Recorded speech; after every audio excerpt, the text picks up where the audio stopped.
मंदिर की चाबी है तो मातृपितृचरण कमलेभ्यो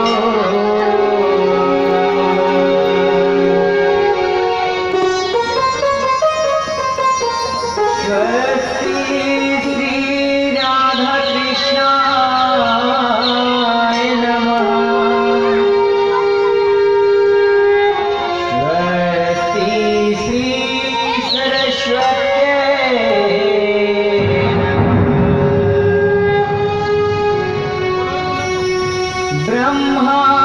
ब्रह्मानन्दं परमसुखदं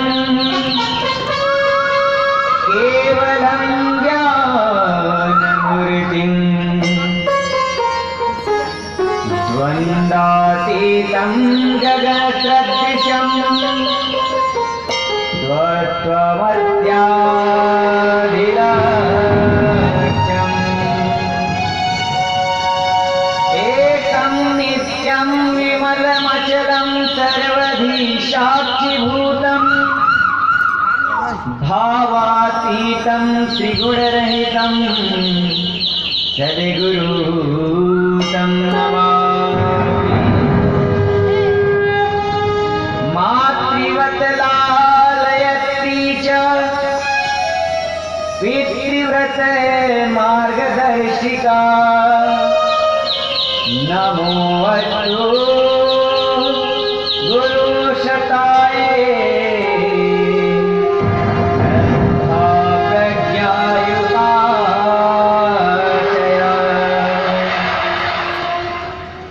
ॐ लक्ष्मीर्मेधाधरा पुष्टि गौरीपुरतुष्टि प्रभाधृति एताभिपाहितनुभिः अष्टाभिर्मा सरस्वती शारदां च कौमारी ब्रह्मचारिणी वागीश्वरी बुद्धिदात्री भारती भुवनेश्वरी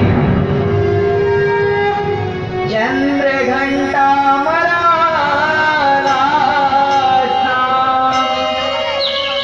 जगन्मातरमुत्तमां वरदायनी सदा वन्दे चतुर्वर्गफलप्रदा।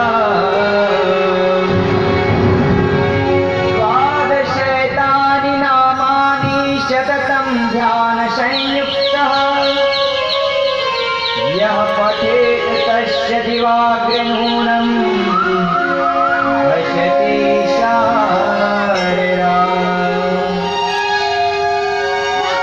वन्ति विभूषितकराणमणिहृदा पीताम्बर गरुडबिम्बफलधरोष्ठादे पूर्णेन्दुसुन्दरमुखादरविन्दनेत्राद कृष्णात् परं किमपि तत्त्वहं न जाने। श्री राधा मेरी स्वामिनी मैं श्री राधे गुरुदास जन्म जन्म मोहि दीजियो संत समागम नारायणं नमस्कृत्यं नरं चैव नरोत्तमं देवीं सरस्वती व्यासं ततो जयमुदीरये। नमः सर्वविदे तस्मै व्यासाय कविवेधसे चक्रपुण्यं सरस्वत्या यो वर्षमिव भारतम् यो वर्षमिव भारतम्।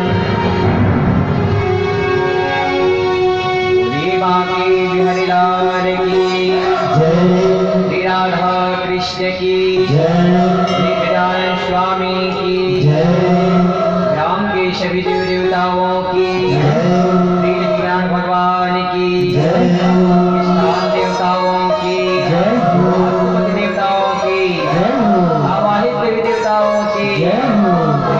भगवान की, श्री राधा माधव की, उमापति महादेव की, हनुमान जी महाराज की, सीता राम की, श्रीमद् भागवत महापुराण की, श्री रामायण महारानी की, चारों वेदों की, सनातन धर्म की, सनातन धर्म की, गौ माता की, पृथ्वी माता की, व्यास जी महाराज की, प्रेषित सनक आदि ऋषियों की, नैमिषारण्य क्षेत्र की, सुखदेव जी महाराज की, जय जय श्री राधे, जय जय श्री राधे, जय जय श्री राधे।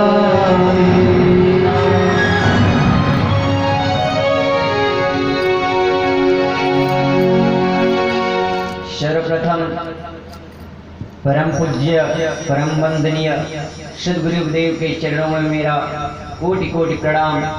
पूज्य पिताश्री एवं माता श्री उनके चरणों में मेरा कोटि कोटि दंडवत प्रणाम। श्री चाचा जी एवं बड़े भैया उनके चरणों में मेरा कोटि कोटि प्रणाम। मेरी दोनों बहनजियाँ, मेरे भांजा श्री, मेरे दोनों जीजा, उनके चरणों में मेरा कोटि कोटि प्रणाम। मेरे पितृ पितामह उनके चरणों में मेरा कोटि कोटि प्रणाम। श्री राधा कृष्ण उनके चरण कमलों को ध्यान करते हुए उनके चरणों में मेरा कोटि कोटि प्रणाम। श्री बाल कृष्णलाल के वांगमय प्रतिमूर्ति आनंद कंद श्री राधा माधव की शब्दमय मूर्ति श्रीमद् भागवत को मेरा कोटि कोटि प्रणाम। यहाँ आए हुए सभी भक्त वृंद के हृदय में विराजमान करने वाले प्रभु श्री नारायण श्री ठाकुर जी, उनके चरणों में मेरा कोटि कोटि प्रणाम। सभी संत समाज, सभी ब्राह्मण समाज, सभी वैष्णव समाज, सभी संत समाज के चरणों में मेरा कोटि कोटि प्रणाम। एक बार प्रेम से बोलेंगे बांके बिहारी लाल की, श्री राधा कृष्ण की।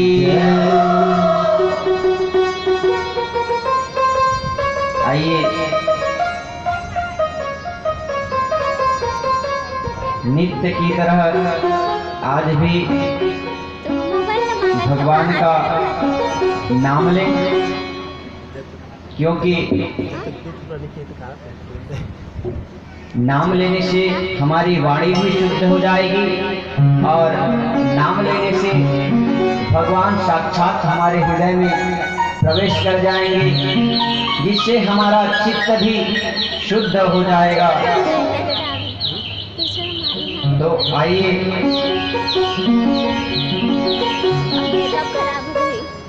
जो सद्गुरुदेव है हमारे, उनके चरण कमलों को ध्यान करें, क्योंकि गुरु ही ब्रह्मा है, गुरु ही विष्णु है, गुरु साक्षात परब्रह्म है।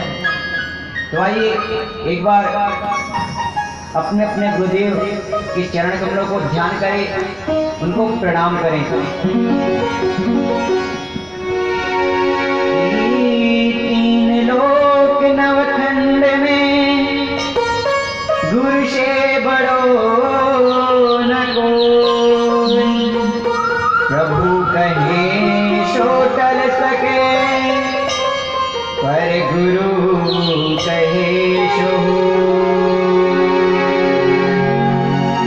शब धरती का गजरी करूं, लेखनी शब बन रहा, समुद्र को स्याही परूं, गुरु गुण लिखो न जा। बोले सद्गुरुदेव जी महाराज की जय।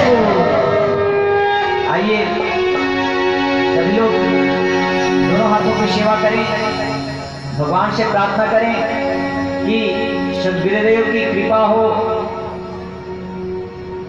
इस सारे तीर्थ धाम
हम में समाहित रहते हैं। ध्यान से सुनो कि सबसे भगवान से भी जो उनका दर्जा बड़ा है। सारे तीरथ धाम आपकी चरणों में हे गुरुदेव प्रणाम आपके चरणों में, हे गुरुदेव प्रणाम आपके चरणों में।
दुखिया मन को रोगी तन को मिलता है आराम आपकी चरणों में, चरणों में। हे गुरुदेव प्रणाम आपको चरणों में, हे गुरुदेव प्रणाम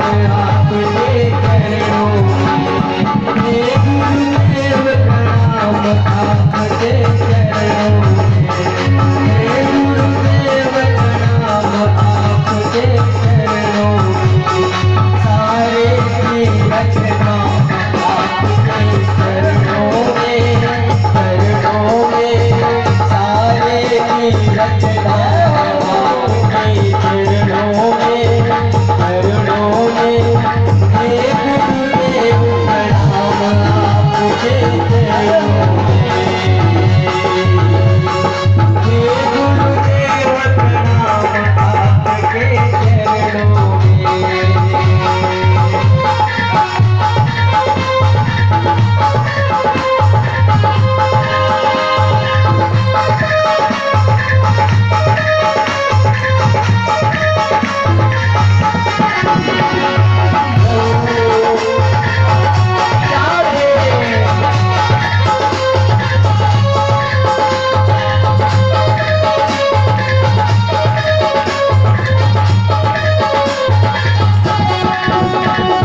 समय, सत्ता और संपत्ति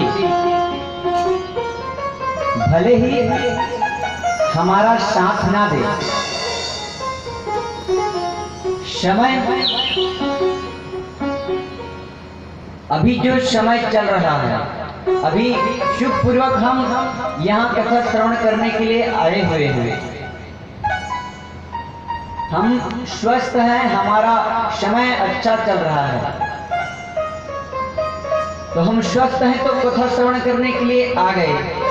लेकिन हमारे शरीर में किसी प्रकार की भी यदि पीड़ा है या कोई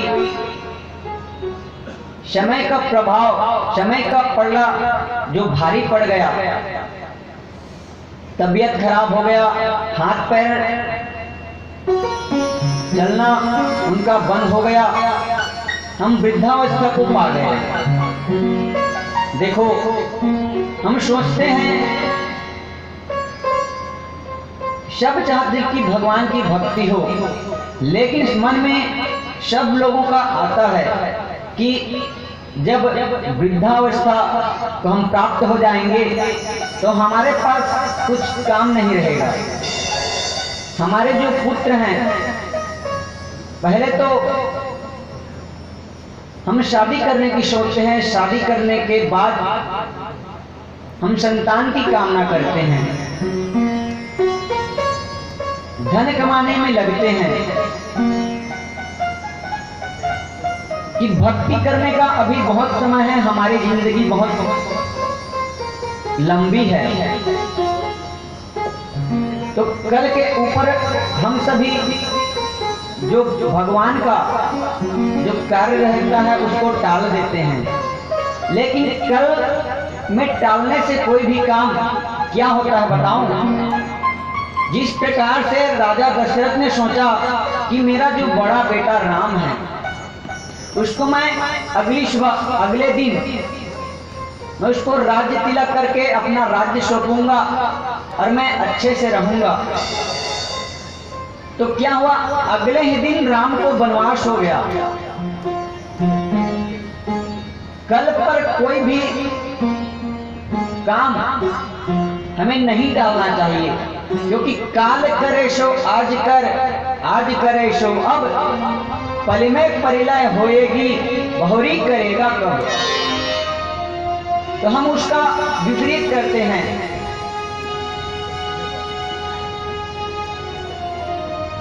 आज करे सो काल कर, काल करे सो परसों, और जब जीना है वर्षों तक तो काम करें क्यों? यही कामना हम सबकी रहती है। कल के ऊपर काम छोड़ देते हैं, शादी करते हैं, धन कमाते हैं, संतान की उत्पत्ति करते हैं, सोचते हैं कि बुढ़ापे में भजन करेंगे। आपका जीवन कब खत्म हो जाए, आप बुढ़ापा आपको आएगा नहीं और आपकी जिंदगी खत्म हो सकती है। अगर बुढ़ापा आ भी गई तो आप भगवान का भजन, आप भगवान की कथा श्रवण करने में उस समय आपको बहुत कष्ट होगा। यदि सुनना चाहो तो भी नहीं सुन सकते।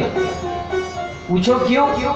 क्योंकि वृद्धावस्था को जैसे हम बढ़ते जाते हैं, वृद्धावस्था में यह जो शरीर का अंतिम समय आने लगता है तो धीरे धीरे करके हमारे जो कान हैं सुनना बंद कर देते हैं, आंख कमजोर हो जाती है, जो दांत है वह भी समाप्त हो जाता है। जब दांत ही नहीं रहेगा तो आप देखना, जो वृद्धावस्था को में रहते हैं जो दादी दादा लोग, तो देखना जब दांत नहीं रहेंगे तो कुछ भी बोलते हैं ना तो कुछ भी समझ में नहीं आता है। जब आप नाम लेना चाहोगे तो आपके मुंह से राम की जगह लाम लाम निकलेगा। तो ऐसी स्थिति में आप कितना भी भजन करो क्या मतलब है? जब नाम का सही है, कोई व्यक्ति कह सकता है कि कहते भी हैं ना कि अरे आपके तो पिता जो हैं वो बड़े सीधे साधे हैं, लेकिन आप इतने ज्यादा गुस्से वाले या इतने ज्यादा हठी या इतने ज्यादा घूमने फिरने वाले, उनके जैसे बनो। वृद्धा अवस्था में भजन कथा कुछ भी नहीं कर सकते आप। कथा श्रवण करने के लिए आओगे तो पैर भी सलामत हो, इसकी भी कोई गारंटी नहीं है।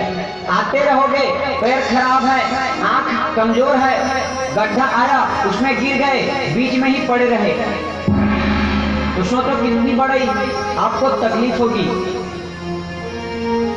पैर सलामत नहीं है, आंख सलामत नहीं है, गिर गए, हाथ टूट गया, तो हाथ से भी आप हाथ धो बैठोगे।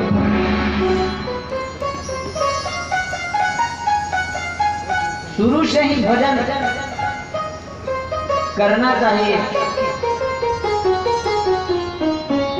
आज कितना बड़ा सौभाग्य है कि हमारे ग्राम बिजना में श्रीमद् भागवत कथा का आयोजन किया गया है। यहाँ सुंदर भगवान की कथा हो रही है। दूर से भी कई श्रद्धालु आ रहे हैं, लेकिन आप सब जानते हो कि यहाँ गंगा बह रही है, ज्ञानामृत की गंगा, पूरी त्रिवेणी संगम यहाँ बह रही है। यह जो भागवत है ना, इसको त्रिवेणी संगम कहा गया है। सारे तीर्थ इसी में हैं।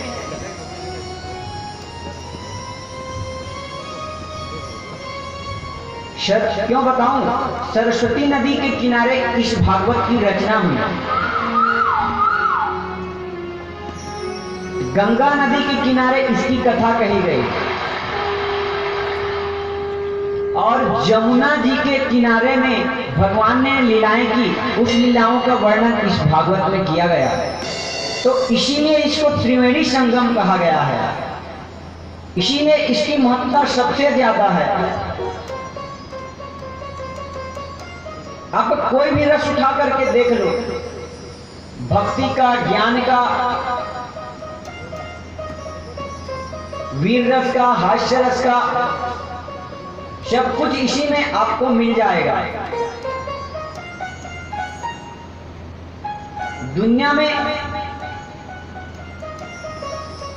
अपने कामनाओं को पूर्ण करने के लिए हम कई यज्ञ, कई जप तप करते हैं।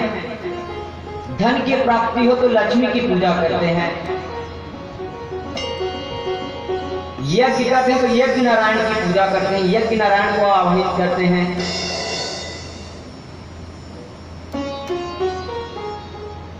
दुर्गा माता की पूजा करते हैं,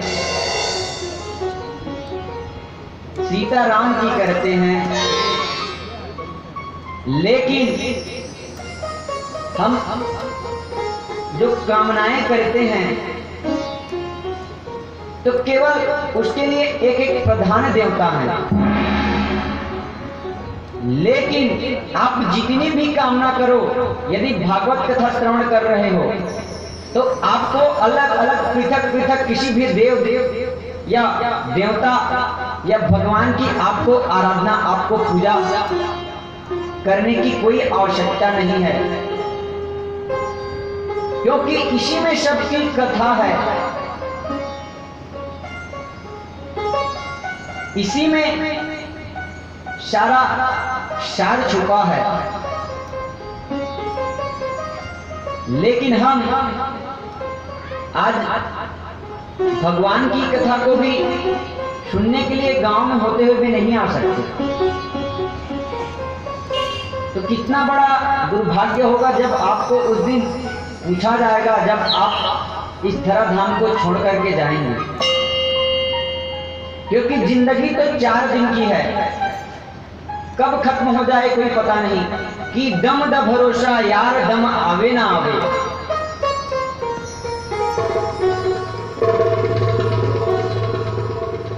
4 दिन की जिंदगी है। 4 दिन की जिंदगी कहने का मतलब जब जन्म हुआ बाल्यावस्था, उसके बाद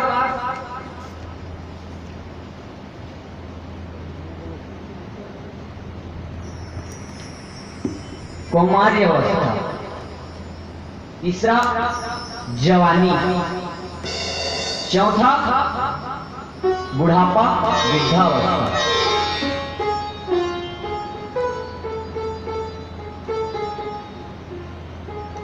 तो ये कब आ जाए ये कोई नहीं कह सकता कि यह जो 4 दिन की जिंदगी है, 4 दिन की चांदनी फिर अंधेरी रात, हमारा जीवन समाप्त हो जाना है। एक बहुत सुंदर भजन है कि सांसों का सदुपयोग किस प्रकार करना है या क्यों करना चाहिए, उसको बताया गया है।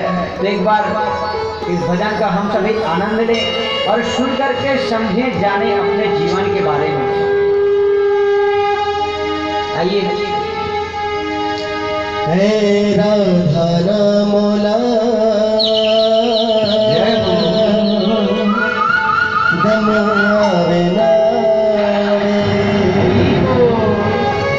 तेरे जीवन के दिन 4,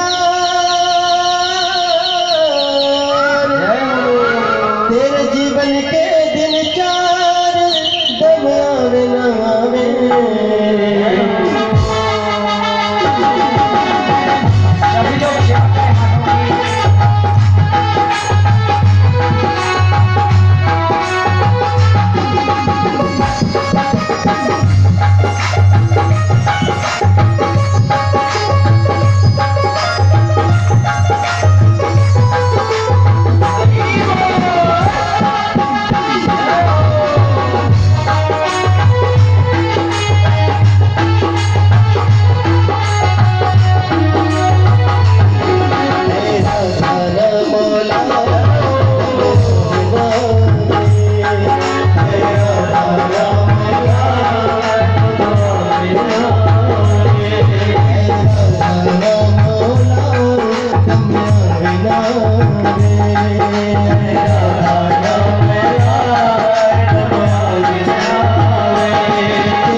यह जो मानव जीवन बहुत ही कीमती है। समय भी कभी कभी हमें धोखा दे सकता है, उसी प्रकार सत्ता। अब देखो आप लोग, मैं यहाँ आज कितना दिन हो गया, आज 5वां दिन हो गया कथा कहते कहते आ रहा हूँ, ठीक। और कथा कितने दिन बची है, कोई बताएगा?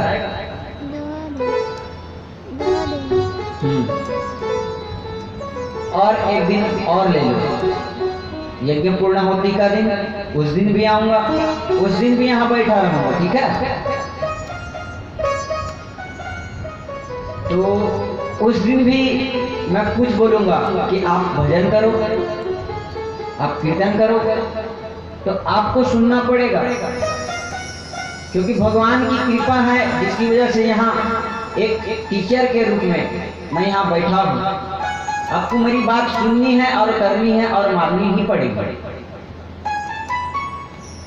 तो इसका मतलब यहाँ पर ऊपर वाले की कृपा से मेरा सत्ता चल रहा है इसमें।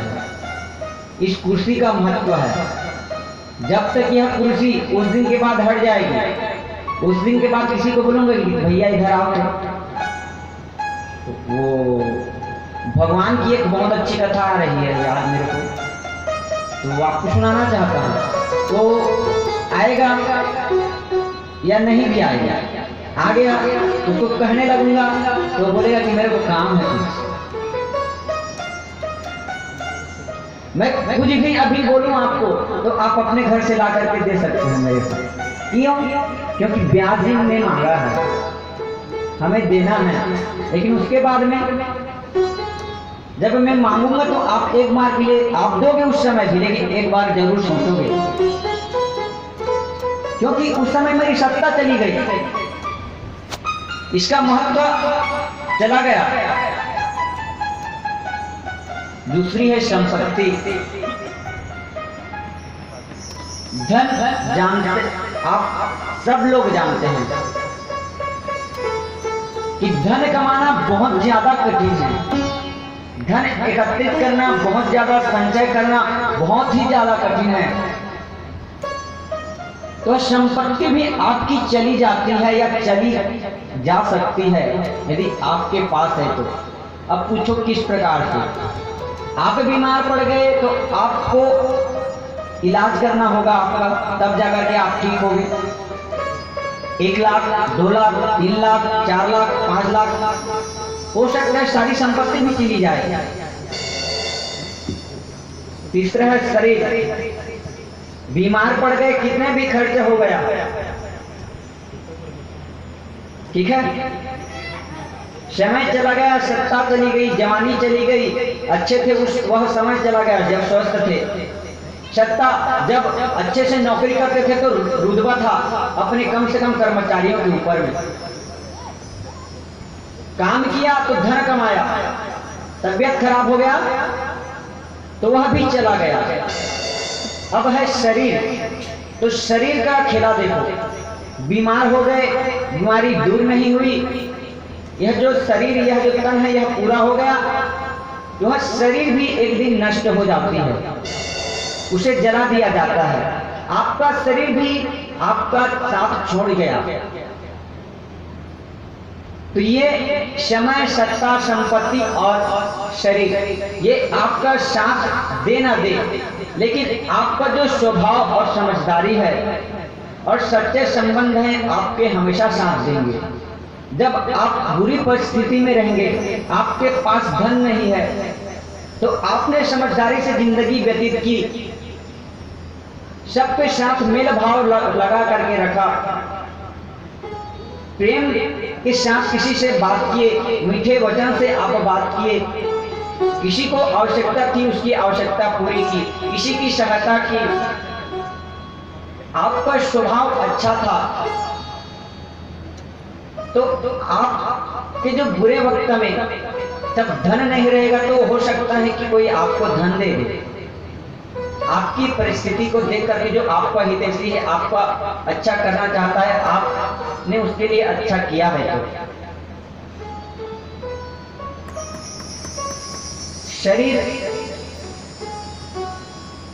शरीर के लिए भी आपके द्वारा किया गया कार्य काम आ सकता है।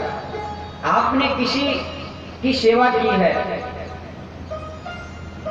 कोई गिर गया, आपने उसका इलाज करवाया, कुछ खराब हो गया तो आपने देखभाल की किसी की, चाहे अपने माता पिता की, और अपने माता पिता की सेवा करते हैं तो जब बहुत बड़ी अच्छी बात है सेवा करना, क्योंकि जितना ज्यादा हम दिखाएंगे उतना ज्यादा हमारे लिए अच्छा होगा। यदि आप अपने माँ बाप की सेवा करते हैं, किसी की भी सेवा करते हैं, तो उसको देख करके कोई ना कोई जो आपका परिवार है, अपने बड़ों से, जो बच्चे रहते हैं बड़ों से कुछ ना कुछ सीखते रहते हैं, अपने बड़ों का ही वो अनुकरण करते हैं। जैसे आप रहेंगे, आपके बच्चे भी उसी प्रकार के व्यक्ति रहेंगे। अब इस बात को सिद्ध करूं कि जैसे आप व्यवहार करेंगे, बच्चे भी आप का उसी प्रकार से आगे चल करके आपका सम्मान, जिस प्रकार से आपने अपने माता पिता का किया, समाज वालों का किया, उसी प्रकार से वह भी आपका आचरण अपने जीवन में उतारेगा। क्योंकि आदर्श होते हैं माता पिता। एक माता जी थी जो कि वृद्ध हो चुकी थी, उनका एक बेटा, एक उनकी वधू थी, और उन दोनों का एक पुत्र था। तो एक दिन उनके जो बेटे थे, जो माता थी, और उनकी जो पत्नी थी, तो उनको कहीं जाना था। उनका बच्चा छोटा सा था, 4वीं 5वीं पढ़ रहा था। तो आज रात को शादी में जाना था और घर में कोई था नहीं, वही 4 लोग थे।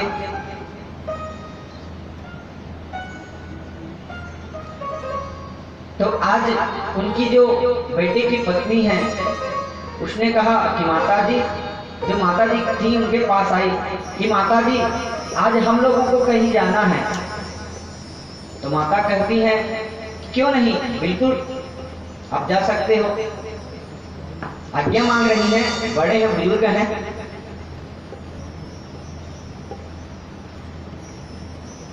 तो उनकी जो बहू थी वो कहने लगी कि माताजी हम लोग तो जब जाएंगे तो देर रात हम लोगों को आने में हो जाएगी, क्योंकि जो जहाँ जा रहे हैं हम लोग वो इनके बहुत ज़्यादा क्लोज फ्रेंड हैं, बहुत ज़्यादा घनिष्ठता इनकी मित्रता है।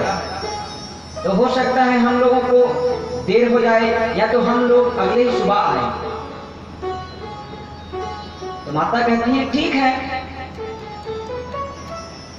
तो उनकी जो बहू है उसने बोला कि ठीक है, क्या आप एक काम कीजिए, आपके लिए खाना कौन बनाएगा।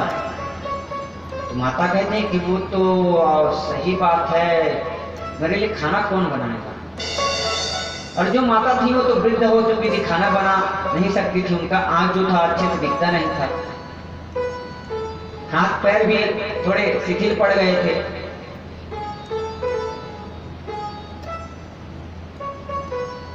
तो उसकी जो बहू थी उसने कहा कि माता जी आप एक काम कीजिएगा, आप तो खाना बना सकती नहीं है,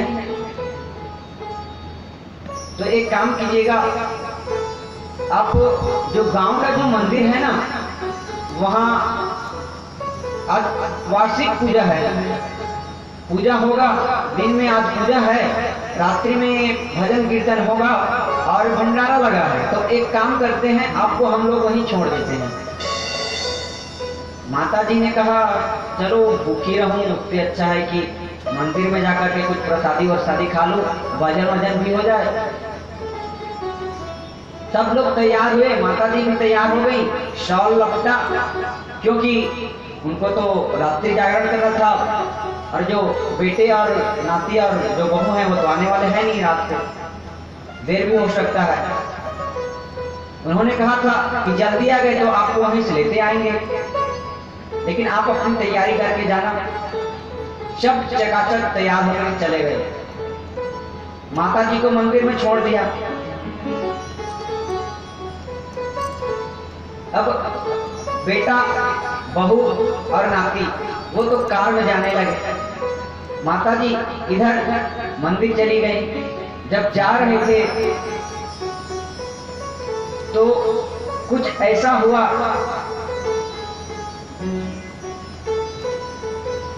कि उसका जो बच्चा था वह कुछ जिद करने लगा, कुछ कहने लगा। रास्ते में जा रहे थे तो ठेला लगा हुआ था कि मुझे वो चाहिए, या मुझे आपके जैसा एक गाड़ी मेरे लिए भी चाहिए। छोटा बच्चा है, जिद करने लगता है, मुझे ये चाहिए वो चाहिए करके जिद कर रहा था। वो बहुत ज्यादा कीमती था, कम दाम का रहा था, उसे लेकर के दे देते माँ बाप। तो उस बच्चे की मम्मी ने कहा कि बेटा जब तू बड़ा हो जाएगा, पढ़ लिख कर तू जब कमाने लग जाएगा तो तेरे लिए हम यही कामना करते हैं कि तू भी, इसीलिए तेरे को पढ़ने के लिए कहा जाता है हम लोगों के द्वारा कि तू पढ़ लिख कर धन कमा ले, उसके बाद तू जो बोल रहा है ना, तू अपने दम पर तू खरीद लेना और बहुत पैसा कमाना। तो वो कहता है कि मम्मी ठीक है, मैं पढ़ लिख करके बहुत बड़ा होऊंगा। और समझदार था बच्चा, समझ गया कि कमाऊंगा, तो जब तू धन कमाएगा तो तू क्या क्या करेगा। माता पिता पूछ रहे हैं, छोटे बच्चे हैं उसको पूछते रहते हैं कि क्या नाम है, क्या करते हो। हम लोग आदत है खेलने की उनसे, बच्चों से। तो वो बच्चा कहता है कि मैं बड़ा होकर के धन कमाऊंगा, नौकरी आएगी, मैं भी शादी होऊंगा, पत्नी होगी, बच्चे होंगे, मैं भी कार लूंगा, हम लोग भी कार में घूमेंगे, मैं अपने बच्चों के साथ में कार में घूमूंगा। तो हंस हंस करके और पूछ रहे हैं कि और क्या करेगा, और क्या करेगा। मम्मी पापा पूछते जा रहे हैं, तो वो कह रहा है कि मैं बंगला बनाऊंगा, आपसे भी बड़ा बनाऊंगा, आपसे भी बड़ी पदवी पे जाऊंगा, नौकरी करूंगा, बहुत सारा धन कमाऊंगा। पूछते जा रहे हैं कि और क्या करोगे। तो बहुत बड़ा जो घर बनाऊंगा उसको किसी मंदिर के पास बनाऊंगा।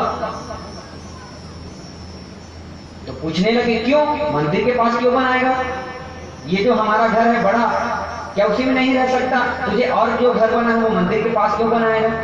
तो बच्चा बड़ी सुंदर बात कहता है कि जब मैं अपने पत्नी और बच्चे के साथ जब जाऊंगा ना किसी पार्टी में, जैसे आज हम लोग जा रहे हैं, तो मैं भी जब जाऊंगा अपनी पत्नियों के साथ, तो घर में तो खाना बनाने वाला कोई रहेगा नहीं। तो आप लोग एक काम करना, आप लोग भी भंडारे में, मंदिर में चलता रहता है, तो आप लोग भी वहीं से निपट जाना। तो वहीं से उन लोगों ने कुछ समझ आया, गाड़ी मोड़ा, आकर के शादी को छोड़ दिया, अटेंड नहीं किया, आकर के माँ से क्षमा मांगने लगे कि बहुत बड़ी गलती हो गई, आज वो बहुत बड़ा अपराध कर रहे थे। एक शादी में जाने के लिए किसी को भूखा छोड़कर के किसी के यहाँ, दूसरे के यहाँ भोजन करने के लिए छोड़ा था, वो भी भंडारे में। उनके पुत्र जो कार में जा रहे हैं, तो समझ सकते हो कि कितना बड़ा उनका पोजीशन रहा होगा। लेकिन आज एक वक्त का रोटी उनके खिलाने के लिए उनके पास समय नहीं था, नहीं किसी को बोल सके। तो ऐसी जिंदगी, ऐसा धन, ऐसा सब कुछ बेकार है। पूरी जिंदगी हम इसी बात में गुजार देते हैं, अपने शरीर को संवारने में सुधारने में लगा देते हैं, लेकिन यह जो हमारा तन है या हम जो इतने ज्यादा अच्छे हैं, तो एक बात बताओ, जब इतने ज्यादा अच्छे हैं, इतना ज्यादा हमारा शरीर सुंदर है, तो मरने के बाद उसे घर में क्यों नहीं रखा जाता, बाहर ले जाकर के जला क्यों दिया जाता है, जब इतने ज्यादा अच्छे हैं तो हम लोग। लेकिन फिर भी व्यक्ति गुमान करते रहता है। इसीलिए कहा गया, सोच समझ ले मन में वो प्राणी, कि सोचो समझो और कार्य करो, जिससे आगे चल करके तुम्हारा भी भला होगा। आप कथा श्रवण कर रहे हैं, बहुत अच्छी बात है, बहुत ज्यादा पुण्य कमा रहे हैं, बहुत ज्यादा आपके लिए हितकारी है। क्यों बताऊं? क्योंकि आपके बच्चे भी आपका देख करके अनुकरण करेंगे उस बच्चे की तरह। जब वो भी आपके साथ छोटे रहेंगे तो आते जाएंगे तो वो भी कथा श्रवण करेंगे। जब कथा श्रवण करेंगे तो उसका यह फल होगा, तो भगवान को जानेंगे, भक्तों के चरित्र को जानेंगे। तो भक्तों का चरित्र किस प्रकार से है? निर्मल है, सुंदर है। कथा श्रवण करने से यह मिलेगा। जो रामचरित्र, राम की कथा श्रवण करेगा, उसमें भी आएगा कि राम किस प्रकार से अपने माता पिता की सेवा करता था, संतों की सेवा करता था। कौन नहीं चाहता कि मेरा नाम हो, कि मेरे पुत्र का नाम हो? सब कोई चाहता है। अच्छा कर्म करेगा आपका पुत्र तो उसके नाम के साथ आपका भी नाम जोड़ा जाएगा। गलत करेगा तो भी आपका नाम जोड़ा जाएगा, सही करेगा तो भी। तो आप सोच लो, आपको कथा में आकर ज्ञान प्राप्त करना है खुद, और अच्छा चरित्र देना है अपने बच्चे को या नहीं, उसको आप सोचो। एक बार फिर से बोलेंगे, बांके बिहारी लाल की जय, जय श्री राम, जय जय श्री राम, जय जय श्री राम। अगर आज भी आप नहीं सुधरे, इतनी बात कहने के बाद भी आप लोग तो सुधरे हुए हैं, क्योंकि कथा श्रवण करने आप सब जानते हैं। लेकिन जो सुन रहे हैं, जो नहीं आ रहे हैं कथा श्रवण के लिए, उनके लिए एक और